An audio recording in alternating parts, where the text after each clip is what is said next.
Hello बच्चों, मैं उम्मीद करता हूं कि आप सब अच्छे होंगे। तो आज हम लोग स्टार्ट करने वाले हैं क्लास 9th के पहला चैप्टर का लेक्चर नंबर 4, है ना। और इस लेक्चर में हम लोग गलनांक से स्टार्ट करने वाले हैं, यानी गलनांक को यहां से समझने वाले हैं, है ना। और एक बात दोस्तों से कहना चाहते हैं कि जो भी बच्चे कोचिंग नहीं ले पाए रहे, उन सबके बीच इस तरह के वीडियो को जरूर शेयर करें, है ना दोस्तों। तो आज हम लोग स्टार्ट क्या कर रहे हैं, हमारे आसपास के पदार्थ का लेक्चर नंबर 4। तो आइए करते हैं शुरू। सबसे पहले हम लोग एक काम करते हैं, चैप्टर को लिख लेते हैं। हमारे आस पास के पदार्थ,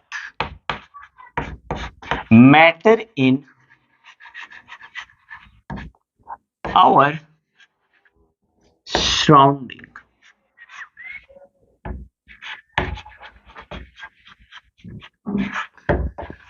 तो अभी हम लोगों को क्या पढ़ना है, सबसे पहले गलनांक को समझना है। गलनांक वाकई में ये होता क्या है ना। मेल्टिंग पॉइंट, अगर साफ तौर से कहूं तो मेल्ट का मतलब होता है पिघलना। मेल्ट का मतलब क्या होता है, पिघलना, है ना। मेल्ट का मतलब क्या होता है दोस्तों, पिघलना होता है। तो यार सर खाली पिघलना होता है, बात तो बिल्कुल सही है, तो इसको समझेंगे कैसे। आइए पहले डिफिनेशन करते हैं, उसके बाद हम लोग इसको बहुत अच्छा से एग्जाम्पल की सहायता से समझने की कोशिश करेंगे, है ना। तो आइए लिख लेते हैं डिफिनेशन। सबसे पहले इसका डिफिनेशन लिख लेते हैं, यानी जिस न्यूनतम ताप पर, जिस न्यूनतम ताप पर कोई ठोस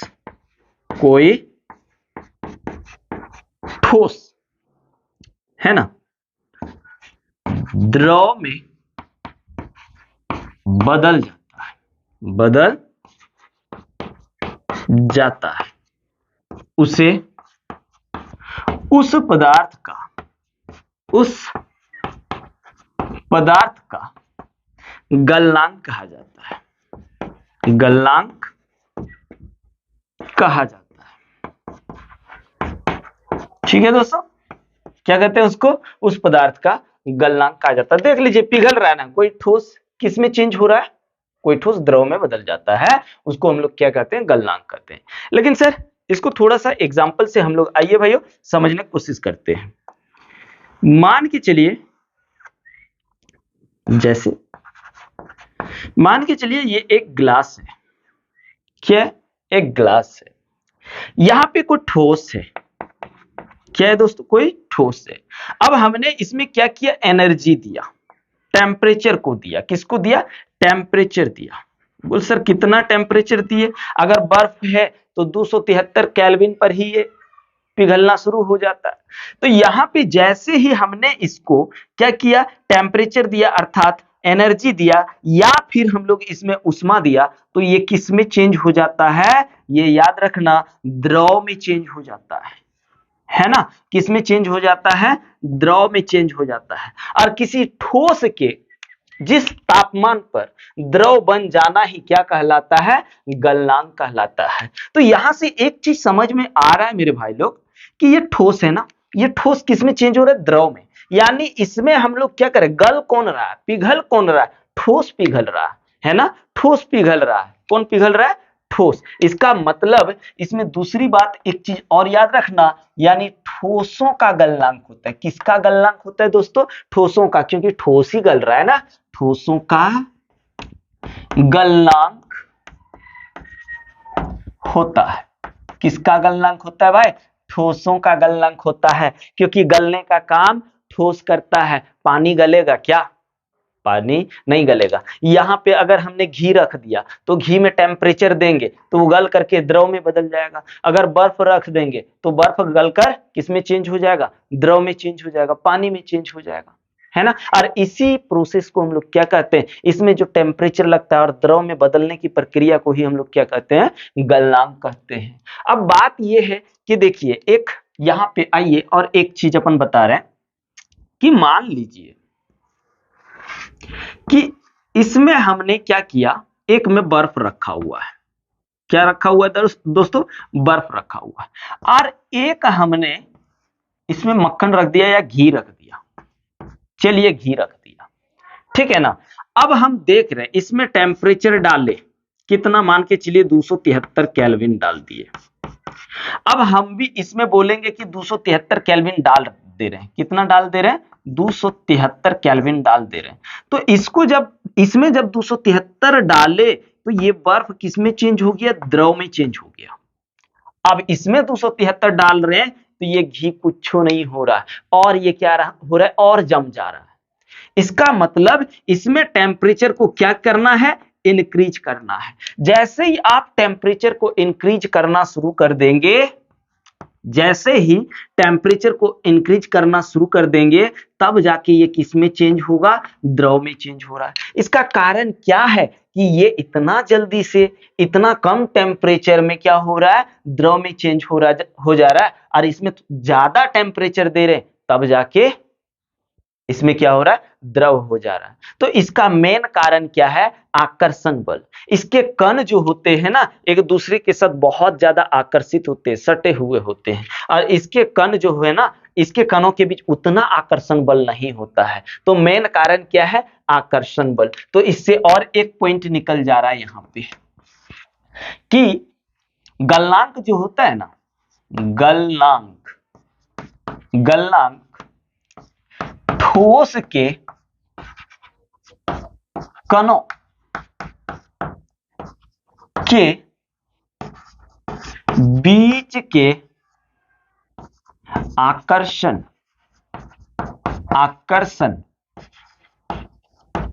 बल के सामर्थ्य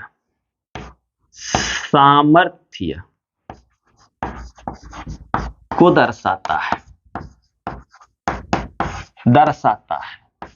इसका मतलब जिसमें जितना ज्यादा अट्रैक्शन फोर्स होगा, आकर्षण बल होगा, उसमें उतना ज्यादा एनर्जी देना होगा, अर्थात वो उतना देर से गलेगा, है ना, वो उतना देर से गलेगा। जैसे यहीं पे एक एग्जांपल लिए कि बर्फ तुरंत गल जा रहा है और ये तुरंत नहीं गल रहा है, और इतना केल्विन में तो ये और जम जा रहा है।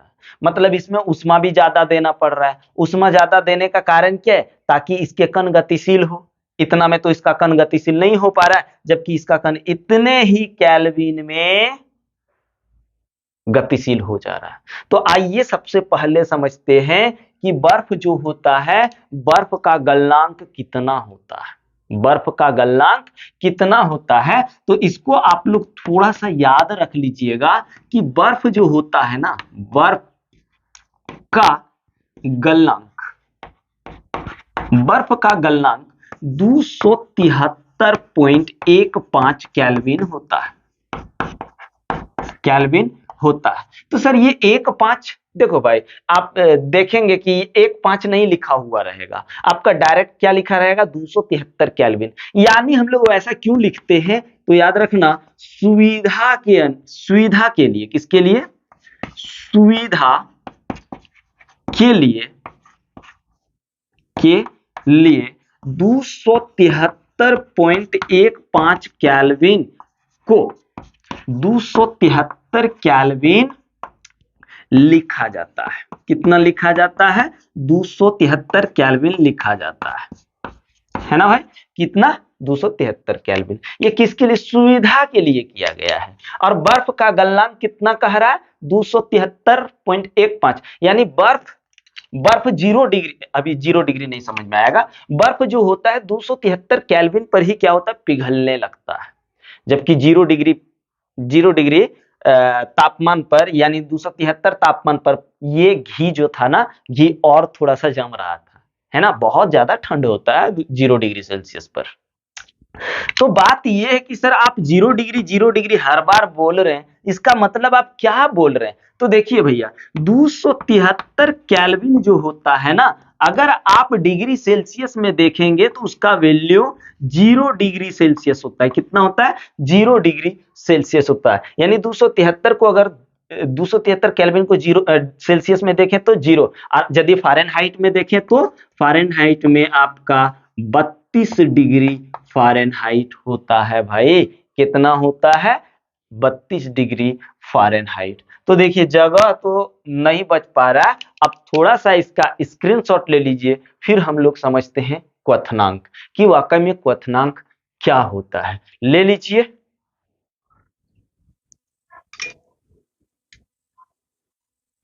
तो चलिए दोस्तों, अभी हम लोग शुरू करने वाले हैं क्वथनांक को। आइए क्वथनांक को भी समझ लेते हैं।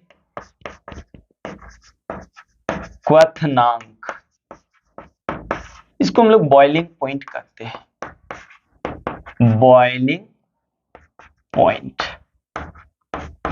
यहां पे समझिए थोड़ा सा। बॉयल मीन्स क्या होता है?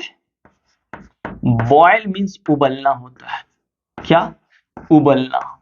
जैसे उसमें हमने क्या बोला? पिघलना। गलनांक का मतलब, गलनांक यानी मेल्ट मीन्स क्या बताए थे? गलना, गलना। और यहाँ बॉयल मीन्स क्या? उबलना। तो थोड़ा सा आइए इसको डिफाइन पहले करते हैं। यानी जिस न्यूनतम ताप पर, जिस न्यूनतम ताप पर, है ना, कोई पदार्थ, कोई द्रव पदार्थ, कोई द्रव पदार्थ उबलने लगता है, उबलने लगता है, उसे क्या कहते हैं? उसे क्वथनांक कहा जाता है। क्या कहते हैं भाइयों? क्वथनांक कहा जाता है। अरे सर क्वथनांक कहेंगे? हाँ, क्वथनांक ही कहते हैं। घर में हम लोग खाना उना बनाते हैं ना, पानी में जब एनर्जी उष्मा देते हैं तो पानी क्या होने लगता है? उबलने लगता है, उबलने लगता है। उसी को हम लोग क्या कहते हैं? उसी टेम्परेचर को हम लोग क्या कहते हैं सर? उसी को हम लोग क्वथनांक कहते हैं। आइए एक एग्जाम्पल से समझते हैं भाइयों। मान लीजिए ये एक बर्तन है। क्या है? एक बर्तन है, इसमें हमने पानी रखा।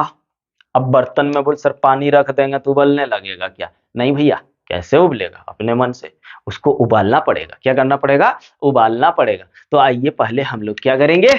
इसको उबालने की कोशिश करते हैं। तो यहाँ पे हमने क्या किया? उष्मा दे दिया।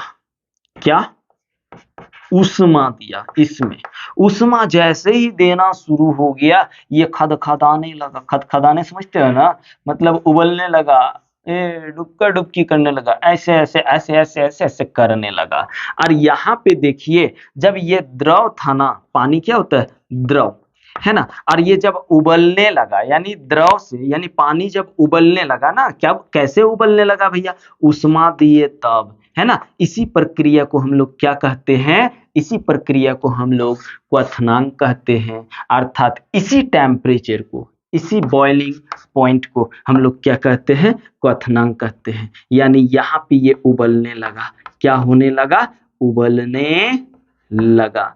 और देखिए भाई, कौन रहा है? यहाँ पानी है, कोई ठोस पदार्थ तो है नहीं, यहाँ द्रव है। तो कौन उबल रहा है? द्रव। अगर हम बोलेंगे इसमें पत्थर डाल दीजिए और उबलाइए, तो वो उबलेगा क्या? नहीं।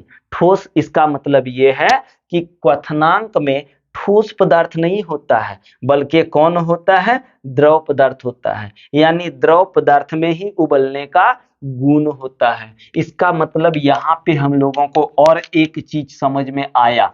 इसका पॉइंट समझ में एक चीज क्या आया कि सर, एक चीज समझ में आ रहा है कि सर गलनांक जो होता है ना, वो द्रवों में होता है। यानी गलनांक, गलनांक द्रवों में होती है। किसमें होती है दोस्तों? द्रवों में होती है ना। किसमें होती है? द्रवों में होती है। अब बात यह है कि द्रव के कणों के बीच आकर्षण बल जो होता है ना, थोड़ा कम होता है। क्या होता है? थोड़ा कम होता है। या फिर थोड़ा सा उससे भी गाढ़ा चीज को आप गाढ़े द्रव को रखेंगे तो उसको उबलने में थोड़ा ज्यादा समय लगेगा, है ना, और पानी को उबलने में थोड़ा जल्दी वो थोड़ा जल्दी उबलने लगेगा, जबकि उससे थोड़ा सा ज्यादा गाढ़ा होगा। इसका मतलब क्या है? इसका मतलब ये है कि जिस द्रव के कणों के बीच आकर्षण बल ज्यादा होगा ना, उस कणों को तोड़ने के लिए ज्यादा ऊष्मा देना होगा। जब कण टूटेंगे, टूटने के बाद वो गतिशील हो जाएंगे, और गतिशील हो जाएंगे तो फिर जाके वो उबलना शुरू हो जाएंगे। इसका मतलब ये है कि क्वथनांक जो होता है ना, क्वथनांक भी आकर्षण बल पर ही निर्भर करता है। जितना ज्यादा आकर्षण बल होगा उतना कम क्वथनांक होगा। ये अगर उतना क्वथनांक लाना है तो ऊष्मा उसमें उतना ज्यादा देना होगा, है ना। इसका मतलब ये है कि क्वथनांक जो है, क्वथनांक द्रव के कणों के बीच के आकर्षण बल के सामर्थ्य को, अब सामर्थ्य मीन्स मजबूती, हाँ, सामर्थ्य को दर्शाता है। क्या करता है दोस्तों? दर्शाता है। अब यहाँ पे हम लोगों ने तो चलिए क्वथनांक को भी समझ लिया। एक नया चीज नहीं, मतलब एक बहुत अच्छा चीज अपन बता रहे हैं आप लोगों को, यानी ठोस जो होता है, ठोसों को द्रव में बदलना क्या कहलाता है? संगलन कहलाता है। क्या कहलाता है दोस्तों? संगलन कहलाता है। संगलन मतलब गल रहा है ना, यानी ठोसों का द्रव में बदलना या परिवर्तित होना, बदलना क्या कहलाता है? बदलना संगलन कहलाता है। संगलन कहा जाता है। अब एक चीज बहुत ज्यादा दिमाग खराब करता है कि एक चीज, आइए और एक चीज समझते हैं, वहां से क्या होगा कि आपको और अच्छे से समझ में आएगा कि आप किसी, जैसे आप देख लीजिए, बर्फ में एनर्जी देते हैं तो वो पानी हो जाता है, लेकिन उसका टेम्परेचर उतना ही रहता है जितना बर्फ ठंडा था, उसका वो पानी भी उतना ही ठंडा होता है, मतलब तापमान चेंज नहीं होता है। इसका कारण क्या है? आइए समझते हैं। तो इसका कारण को जानने से पहले हम लोगों को एक ऊष्मा पढ़ना पड़ता है। आइए, उस ऊष्मा का नाम है गुप्त ऊष्मा। क्या है दोस्तों? गुप्त ऊष्मा। गुप्त ऊष्मा, इसी को हम लोग बोलते हैं प्रसुप्त ऊष्मा। प्रसुप्त ऊष्मा, इस, है ना, क्या बोलते हैं? प्रसुप्त ऊष्मा, या फिर latent energy, latent heat, latent heat. तो चलिए सबसे पहले इसको हम लोग डिफाइन करते हैं। डिफाइन करने के बाद क्या होगा, समझने में थोड़ा आसानी होगी, है ना भाइयों, है ना। आइए एकदम इतना आसान कर देंगे दोस्तों साइंस को, बस आप लोग इस चैनल के साथ जुड़े रहिए, उसके बाद देखिए, है ना। तो गुप्त ऊष्मा को पहले हम लोग डिफाइन कर लेते हैं। क्या कर लेते हैं? डिफाइन कर लेते हैं। उसके बाद समझ में आएगा कि उसका तापमान क्यों नहीं बदलता है। तो लिखते हैं या ऐसे लिखते हैं, एक निश्चित ताप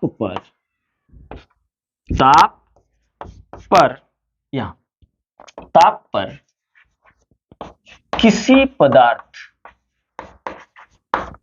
को दी गई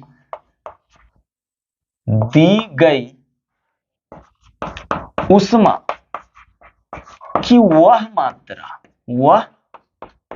मात्रा, है ना, दी गई ऊष्मा की वह मात्रा जो पदार्थ की या फिर जो अवस्था परिवर्तन, पदार्थ एक बार लिख देते, अवस्था परिवर्तन के लिए आवश्यक आवश्यक होता है ना, उसे उस पदार्थ की गुप्त ऊष्मा कहा जाता है। क्या कहा जाता है दोस्तों? गुप्त ऊष्मा कहा जाता है। जैसे आप देख लीजिए, ये एक बर्फ का गोला है। क्या है? अपन यहाँ पे एक बर्फ ले लिए। बर्फ क्या है? ठोस है ना। क्या है दोस्तों?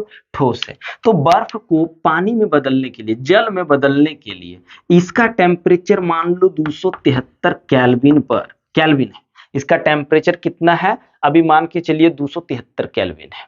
अब ये 273 केल्विन पर धीरे धीरे माइनस में होगा, 273 दे देंगे तो ये बर्फ बनना हो जाएगा, तो माइनस में होगा। तो इसको हम जब छू के देखते तो बड़ा ठंडा लग रहा होता है। जैसे ही हमने इसमें उष्मा दिया, तब जाके हमको यहाँ पे क्या मिल गया? द्रव मिल गया। द्रव मिल गया। और इसको भी छू के देख रहे तो ये बर्फ जितना ठंडा था, उतना ठंडा ये द्रव भी हमको मिल रहा है। क्या हो रहा है? उतना ठंडा ये द्रव भी मिल रहा है। तो सर ये उष्मा जो दिए वो कहाँ गया, और ये उष्मा जो दिए वो कहाँ गया? वो गया कहाँ सर? है ना, वो गया कहाँ? तो बर्फ के कणों के बीच जो अंतरा आणविक बल होता है ना, उसको तोड़ने में ये एनर्जी खर्च हो गया। उसको तोड़ने में क्या हुआ दोस्तों? वो एनर्जी खर्च हो गया, जिसके कारण इसका टेम्परेचर नहीं बदला, जिसके कारण इसका टेम्परेचर नहीं बदला, है ना। तो यहाँ पे क्या लिखा है? वही तो लिखा है, पदार्थ को दी गई उष्मा की वह मात्रा जो अवस्था परिवर्तन के लिए आवश्यक होता है, उसमें टेम्परेचर चेंज नहीं होता है। इसी को हम लोग क्या कहते हैं? गुप्त उष्मा कहते हैं। ये गुप्त उष्मा इसी को कहते हैं, क्योंकि यहीं पे ये खर्च हो गया, है ना। अब थोड़ा सा, अब क्या करेंगे? अगर हमको इसका टेम्परेचर चेंज करना है तो अब यहाँ पे हम लोग एनर्जी देंगे तो इसका टेम्परेचर क्या होगा? बढ़ जाएगा, है ना। लेकिन यहाँ पे ये नहीं बढ़ पा रहा था, कारण था गुप्त उष्मा।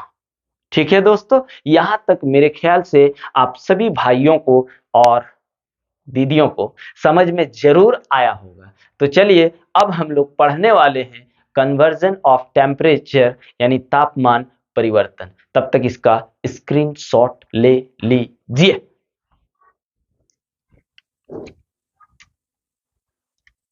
तो चलिए अब हम लोग कन्वर्जन ऑफ टेम्परेचर पढ़ने वाले हैं। क्या पढ़ने वाले हैं भाइयों? कन्वर्जन ऑफ टेम्परेचर यानी ताप परिवर्तन। ताप परिवर्तन, कन्वर्जन ऑफ टेम्परेचर,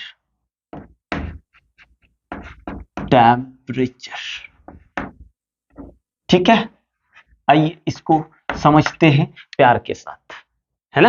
इतना ज्यादा नफरत करोगे तो कैसे चलेगा? नहीं ना चलेगा। आइए समझते हैं। तो क्या है यहाँ पे कुछ, हम सबसे पहली बात तो तापमान जो होता है ना यार, तापमान को मापने के लिए हम लोग 3 इकाई का यूज करते हैं, 3 मात्रक का उपयोग करते हैं। तापमान को मापने के लिए 3 मात्रकों का उपयोग किया जाता है, उपयोग किया जाता है। ठीक है ना, 3 मात्रकों का उपयोग किया जाता है। बोल सर वो क्या है भैया? हम अभी बताया नहीं, आप भी बताने वाले हैं। तो आइए समझते हैं। पहला जो होता है ना मेरे भाई, पहला जो होता है ना, उसको केल्विन बोलते हैं। क्या? केल्विन, है ना, केल्विन। और हम लोगों ने इसको सोचा कि यार हम साइंस का स्टूडेंट क्या है ना, थोड़ा सा कोढ़िया टाइप का, थोड़ा ज्यादा लिखने नहीं खोजेगा, है ना, थोड़ा कम लिखने खोजता है। तो हम लोगों ने केल्विन को प्यार से क्या बोला? के बोला। केल्विन को प्यार से क्या बोला भाइयों? के बोला। और याद रखना, केल्विन जो होता है ना, वो अंतरराष्ट्रीय मात्रक होता है। ये केल्विन पूरी दुनिया में चलता है ना, इसको हम लोग अंतरराष्ट्रीय मात्रक कहते हैं। अंतरराष्ट्रीय मात्रक कहते हैं। क्या कहते हैं दोस्तों? अंतरराष्ट्रीय मात्रक। अरे दोसरका बोल सर की होता है? दोसरका याद रखना, दोसरका को हम लोग सेल्सियस बोलते हैं। क्या बोलते हैं? सेल्सियस। और भाई सेल्सियस को हम लोगों ने प्यार से डिग्री और सी लिखा। क्या? डिग्री और सी, सेल्सियस, सेल्सियस को। और ये अधिकतर इसका उपयोग कहाँ होता है? बोल सर इसका अधिकतर उपयोग कहाँ होता है? भाई हम बता रहे हैं, इसका अधिकतर उपयोग हमारे देश भारत महान में होता है ना? तो ये कहाँ होता है भाई? ये हमारे देश में होता है। हमारे देश में इसका उपयोग सबसे ज्यादा होता है, हमारे देश में। ठीक है, अब बात तीसरा बोल क्या है सर? तीसरा क्या है सर? तो तीसरा को हम लोग फ़ारेनहाइट बोलते। क्या बोलते भाइयों? फ़ारेनहाइट। ले लीजिए, फ़ारेनहाइट, है ना? और फ़ारेनहाइट को हम लोगों ने प्यार से, है ना, डिग्री एफ बोलते हैं। और इसका उपयोग अधिकतर जो होता है, याद रखना, विदेशों में होता है, और खास करके अमेरिका में। कहाँ पे? अमेरिका में।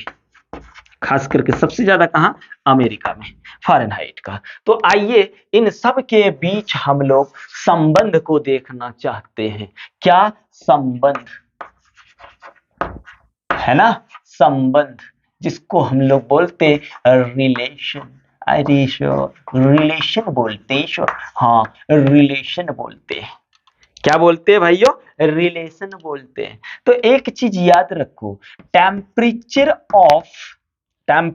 Of kelvin is equal to होता है दोस्तों 273 प्लस डिग्री कैल्विन। अगर आप कैल्विन में निकालोगे तो क्या करना होगा? 273 में से सेल्सियस को जोड़ देना होगा। तो आइए इससे कुछ हम लोग न्यूमेरिकल करते हैं। क्वेश्चन देखिए आपका रहेगा, निम्नलिखित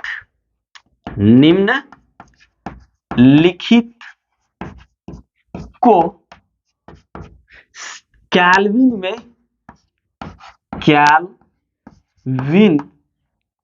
में परिवर्तित करें। बोल निम्नलिखित में किसको सर? तो यहां हम क्वेश्चन ले रहे हैं। जैसे यहां पे दिया 25 डिग्री सेल्सियस। क्या दिया दोस्तों? 25 डिग्री सेल्सियस। इसको किसमें चेंज करने बोल रहा है? कैल्विन में। तो कैसे करेंगे? लिखेंगे, हम जानते हैं। क्या लिखेंगे? लिखेंगे चूंकि temperature of kelvin is equal to 273 plus क्या? Degree Celsius. और डिग्री सेल्सियस में वैल्यू क्या दिया हुआ है भाई? 25। तो टेम्परेचर ऑफ कैल्विन क्या आ जाएगा? 273 प्लस कितना?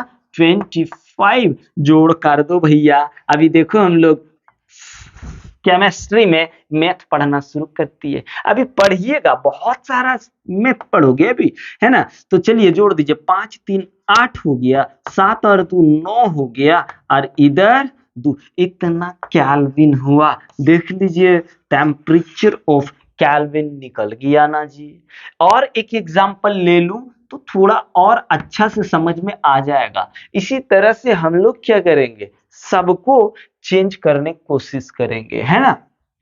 तो देखिए अब हम लोग क्या करते हैं भाइयों, अब हम लोग यहाँ पे एक एग्जाम्पल लेते हैं। जैसे अपन ले लिए -5 डिग्री सेल्सियस, क्योंकि बच्चों को सताने लगता है माइनस आ जाता है। तो चलिए इसको भी कर लेते हैं थोड़ा सा। यहाँ पे देखिए temperature of kelvin is equal to क्या? 273 प्लस डिग्री सेल्सियस। आप वैल्यू पुट कर दीजिए 273, ये प्लस और माइनस क्या हो गया? माइनस। प्लस और माइनस क्या हो गया? माइनस। अगर नहीं समझ पा रहे हो तो यहाँ पे हम एक चीज करते हैं, रुकिए पहले इसको कंप्लीट कर लेते हैं। यहाँ पे आ गया 5, घटाइए ना दोस्तों तो कितना आ जाएगा? 13, है ना? 8 6 268 डिग्री, सॉरी डिग्री नहीं कैल्विन में होगा, इतना कैल्विन।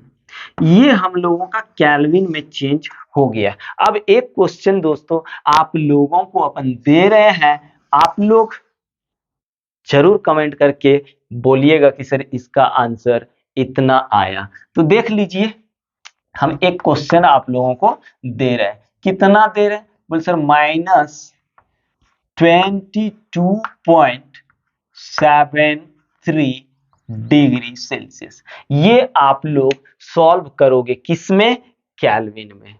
अब देख लीजिए एक चीज आप लोग इसको एकदम नोट जरूर कर लीजिएगा कि अगर प्लस को इंटू करोगे प्लस से तो याद रखो जी प्लस आएगा।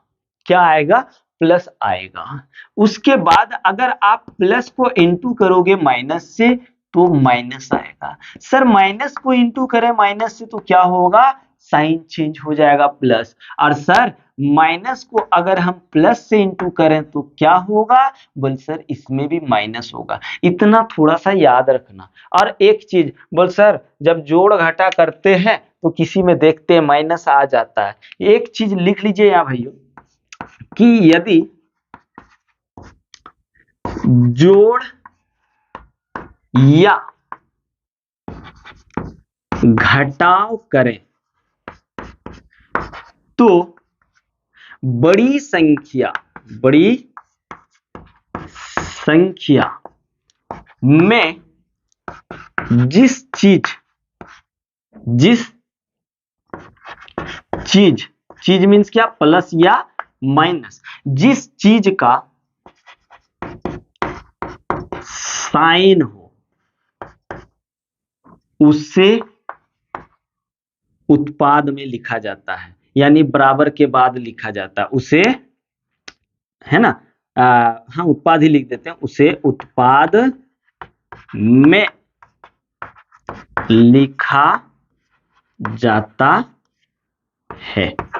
है ना फ्रेंड्स। तो चलिए इसका स्क्रीनशॉट आप लोग आराम से लीजिए, लेकिन एक बात सुन लीजिए, अभी उसके बाद हम लोग सेल्सियस को केल्विन में चेंज करेंगे, है ना, फिर आगे और करते हैं। तब तक के लिए ले लीजिए इसका स्क्रीनशॉट।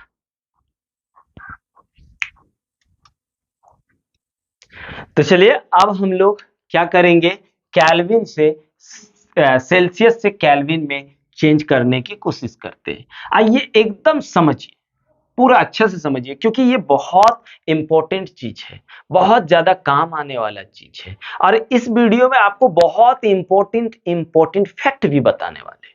तो आइए करते हैं। टेम्परेचर फॉर्मूला देखिए, temperature of degree Celsius is equal to, याद रखना यहां पे केल्विन में 273 घटा देना है। कितना, केल्विन में 273 को हम लोग क्या करेंगे, घटा देंगे। ये हम लोगों का दूसरा चल रहा है ना। उसके बाद यदि केल्विन को फ़ारेनहाइट में चेंज करें कैसे करें ये भी बताएंगे दोस्तों इस वीडियो में, आप लोग बस बने रहिए। अब देखिए हम एक एग्जांपल लेते हैं, जैसे यहाँ पे 278 केल्विन ले लिए, क्या 278 केल्विन ले लिए। अब चलिए इसको हम लोग कैलकुलेट करते हैं, किसमें सर, इसको हम लोग डिग्री सेल्सियस में चेंज करते हैं। किसमें, डिग्री सेल्सियस में। तो कैसे करेंगे सर, तो यहाँ पे देखिए फॉर्मूला हमने लिखा, temperature of degree Celsius equal to, क्या होता है फॉर्मूला, K माइनस 273। अब बोलिए केल्विन में कितना वैल्यू दिया हुआ है, 278, तो आप यहाँ 278 रख दीजिए और इधर कितना है 273। आप इसको कैलकुलेट करिए, घटाइए, तो घटाएंगे तो कितना निकलेगा, थोड़ा बताइए दोस्तों, 5 डिग्री सेल्सियस निकलेगा। कितना निकलेगा, 5 डिग्री सेल्सियस निकलेगा। उसी तरह से अगर अपन दूसरा क्वेश्चन लो, सर अगर मेरे पास मान लीजिए 273 केल्विन है, क्योंकि हमने बोल रहा, क्योंकि बता रहे वहां तो करे भी थे कि 273 केल्विन को अगर आप डिग्री सेल्सियस में चेंज करोगे तो कैसे करोगे। फार्मूला देख लीजिए, यहाँ पे फार्मूला क्या, zero temperature of degree Celsius is equal to kelvin minus 273, है ना। तो आप यहाँ पे वैल्यू रखिए 200, कितना है केल्विन का वैल्यू 273, ले लीजिए 273 माइनस, यहाँ फिर से ले लीजिए 273 है, 273 में 273 गया तो बोलिए डिग्री सेल्सियस। कितना 273 केल्विन का वैल्यू निकला? 0 डिग्री सेल्सियस। कितना निकला दोस्तों? 0 डिग्री सेल्सियस, है ना? किस में सर? सेल्सियस में। अब आप लोग जो है ना, आप लोग के लिए एक क्वेश्चन अपन दे रहे हैं दोस्तों, आप लोग इसको कैलकुलेट करके जरूर एकदम कमेंट में आंसर दीजिएगा। क्या दे देते हैं आपको 45 केल्विन। क्या? 45 केल्विन। अब आप लोग क्या करेंगे? 45 केल्विन एक दे देते हैं और एक और दे देते हैं 503 केल्विन। ये दोनों को आप लोग कमेंट जरूर करिएगा, है ना दोस्तों? तो यहाँ पे हम लोगों ने सीख लिया कि डिग्री केल्विन को डिग्री सेल्सियस में कैसे चेंज करते हैं। अब हम लोग जो सीखने वाले हैं वो सीखने वाले हैं कि डिग्री सेल्सियस को फ़ारेनहाइट में कैसे चेंज किया जाता है, कैसे बदला जाता है। तो आइए बदल के देखते हैं। फॉर्मूला, अगर आपका फॉर्मूला देखिए, फ़ारेनहाइट में यदि चेंज करना है तो इस 9/5 इंटू डिग्री सेल्सियस प्लस 32, ये इसका फॉर्मूला होता है। क्या होता है दोस्तों? इसका फॉर्मूला होता है। और इस फॉर्मूले पे हम लोग अभी कैलकुलेट करने वाले हैं। जैसे एक ले लिए 5 डिग्री सेल्सियस। क्या ले लिए? 5 डिग्री सेल्सियस। तो 5 डिग्री सेल्सियस को चलिए चेंज करते फ़ारेनहाइट में। क्या है फॉर्मूला? 9/5 degree Celsius plus 32। चलिए डिग्री सेल्सियस जहां है वहां पे सेल्सियस का वैल्यू पुट करते हैं, तो क्या आ जाएगा? देख लीजिए, 9/5 गुना इसका मान कितना है? 5 प्लस 32, यही ना है? ये और ये क्या हो गया? कट गया। तो अब बोलिए कितना आया यहाँ पे? 9 प्लस 32 जोड़ दीजिए, तो इसको फ़ारेनहाइट में हम लोगों ने देख लिया 41 डिग्री फ़ारेनहाइट हुआ। कितना? 41 डिग्री फ़ारेनहाइट। इस तरह से हम लोगों ने यहां भी सीख लिया। और एक एग्जांपल यदि कर लें तो और अच्छा से समझ में आ जाएगा। जैसे यहां पे ले लिया 35 डिग्री सेल्सियस। कितना ले लिए दोस्तों? 35 डिग्री सेल्सियस। अब इसको चेंज किस में करना है? बोल सर फ़ारेनहाइट में करेंगे। तो कैसे करेंगे देख लीजिए। अभी फॉर्मूला बोले कि टेम्परेचर, अच्छा चलो फ़ारेनहाइट लिखते हैं। एफ बराबर कितना? 9/5 डिग्री सेल्सियस प्लस 32, ठीक है ना? अब हम लोग क्या कर रहे हैं? यहां पे वैल्यू पुट कर रहे हैं। चलिए 9/5 गुना सेल्सियस का वैल्यू कितना दिया? 35, यहां ले लीजिए 35 प्लस 32, भाग करिए तो 9 5 7 35, तो 9 को 7 से गुना कर दिए, कितना आ गया? 9 7 63 प्लस 32, है ना? इधर करते हैं, थोड़ा नीचे नहीं तो हो जाएगा, और नहीं तो इसको यहां पे दिखा दे रहे हैं। बोलिए इधर 32 जोड़ दिए तो कितना आ जाएगा? 3 2 5, फिर 6 3 9, 95 फ़ारेनहाइट, है ना? कितना? 95 फ़ारेनहाइट।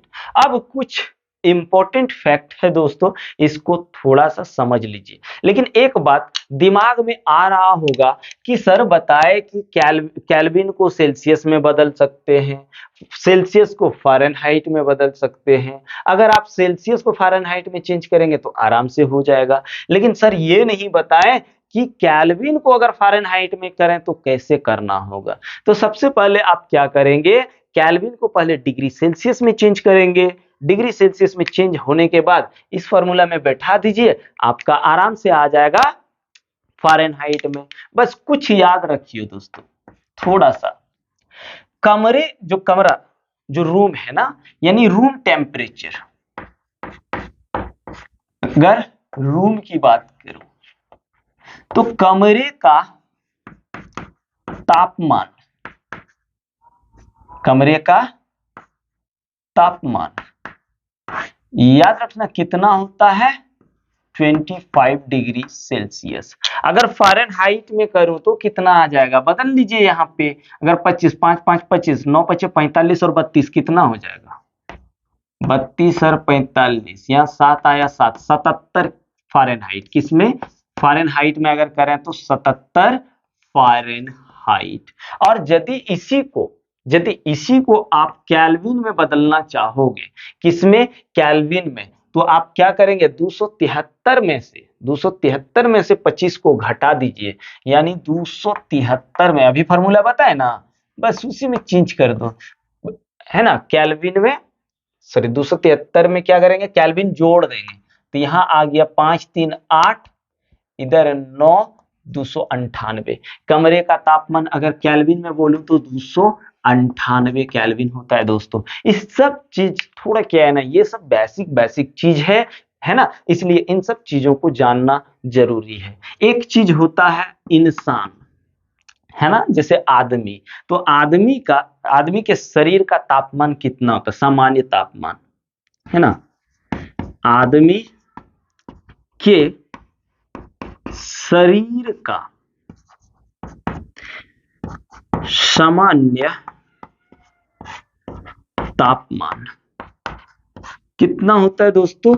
37 degree Celsius. अगर आप केल्विन में चेंज करोगे तो कितना आएगा? यहीं पे निकाल लेते हैं, थोड़ा सा जगह कहाँ है, यहाँ पे निकालते हैं। आइए, कितना है? 9/5 गुना आ गया 37 प्लस है 32, ठीक ना। इसको निकाल लो, निकालने सीख जाओगे तो फिर आपको टेंशन ही नहीं होगा कहीं पे। तो ये हो गया 5 7 35, अब बचा यहाँ पे कितना? 2, है ना, 5 चौक 20। अब चलो 9 4 36, 9 7 63 और 3 कितना हो गया?